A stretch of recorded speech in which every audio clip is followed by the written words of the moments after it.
Yo, what is good, YouTube? Krishan checking back in with another video. First things first, if you watch this video, go ahead and drop a sub, drop a like, and drop a comment as well.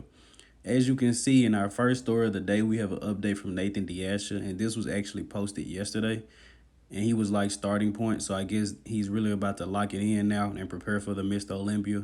Probably took a little rest time to recover after winning Europa. I believe that was his 7th pro win, and man, this post by Nathan really interested me because Nathan can actually cause some damage at the Mr. Olympia. Keep in mind, Nathan was a little smaller at his last Mr. Olympia. I'm not sure which year it was. I believe 2017. He placed 7th, and this was like in the lineup with Phil Heath, Sean Roden, and Rolly Winkler, all those guys, and back then he placed 7th. I'm pretty sure that Nathan is around the area of Akeem, and I believe he's a little bit ahead of Ian or Hunter Labrada. So I'm very excited to see what Nathan is going to bring to the Olympia stage. He probably can get into that top 6. I'm not 100% sure yet, but once I get more into my Olympia prediction list and break it down, I'll let you guys know. But Nathan DeAsha might be in my top 6. I'm pretty sure he's going to be, but I can't confirm that right now. You'll be getting those videos in still have about 4 more weeks before I put out my Arnold prediction videos as well as the Olympia. We should be seeing Nathan DeAsha compete at the Arnold UK. He may or he may not. On a podcast, he said that he's kind of a lot of travel issues, so if possible, he could come here and try to compete in Ohio. I don't know how that'll go, and it's getting pretty close to the show, so hopefully we're able to see Nathan DeAsha compete at the Arnold UK or Ohio, either way. And in our next story of the day, we're going to take a look at William Bonac, who just posted this update yesterday, and man, taking a good look at it, William honestly may have the best back double bicep in bodybuilding today. Like, look at his lat insertion. His lats pretty much come all the way down to his glutes, hip area. As far as the detail, the density, the 3D-ness, the bubbliness, like his back is popping off his back.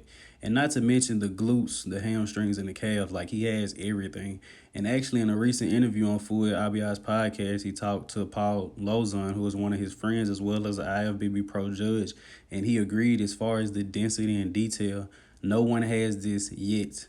Now, Nick Walker has hints of it, and he could probably develop in a couple years, but Bonac has one of those backs like Phil Heath, which is why Bonac is one of those top guys. I doubt anyone under Bonac can beat him in any back pose. Honestly, the guys ahead of him can't really beat him in the back poses unless the judges are just giving it to them out of size. But as far as detail and density and just having everything down to the calves, William has it all as he looks to go in and win his 3rd Arnold Classic in Ohio. And I'm rooting for William.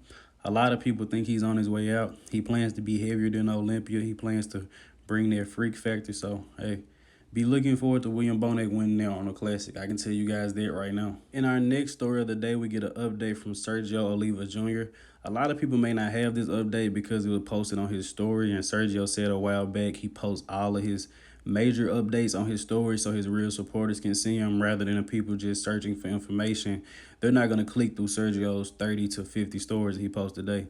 But anyway, Sergio's looking great, man. Really squeezing as hard as he can to get the veins to pop out. But Sergio placed behind Steve at the last Arnold Classic. A lot of people have that confused and believe Sergio placed over him. But with the time off, I believe that Sergio has put on a decent amount of size, and he's going to be able to come in and actually do pretty well at this Arnold. A lot of people have him even winning, if not in the top 2 or top 3. I can tell you guys now, I've actually made my predictions for the Arnold Classic, and I have Sergio in my top 5. You guys have to just find out where he is. But even though he's taking some time off, I really like Sergio as an athlete, so I'm going to bet on him. In our next update of the day, we get an update from James Hollingshead, and this honestly isn't a good update. I think James kind of just posted this to throw people off. In the middle, like he's just showing off his delts and traps, but his midsection does look a little wide. Once again, I think James just put this up to kind of throw people off, but I'm going to throw up a back shot of James here because once again, on a recent podcast with Fuad Abiyad, they were talking about their best poses and their weakest poses. And going through James' poses, it was really hard for me to pick out anything wrong with his physique. So I have gained a lot of respect for him, man, because I wasn't too sure. But just trying to pick apart his physique, I really couldn't find anything wrong, man. And it came down to his most muscular is one of his worst shots. Like both back shots, both side shots, front double, man. James looks amazing. James is a mass monster, but he's also kind of aesthetic. And I know he gets 300 plus in the off season, so I'm pretty sure he's gonna have the size to stand with some of these guys.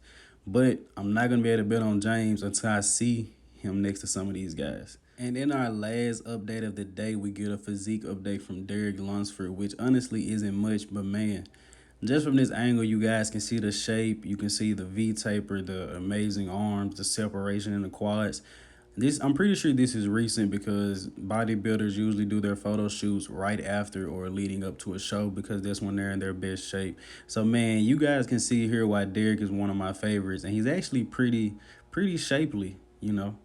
But it's gonna be the video for today, you guys. Like, comment, and sub. I'm out.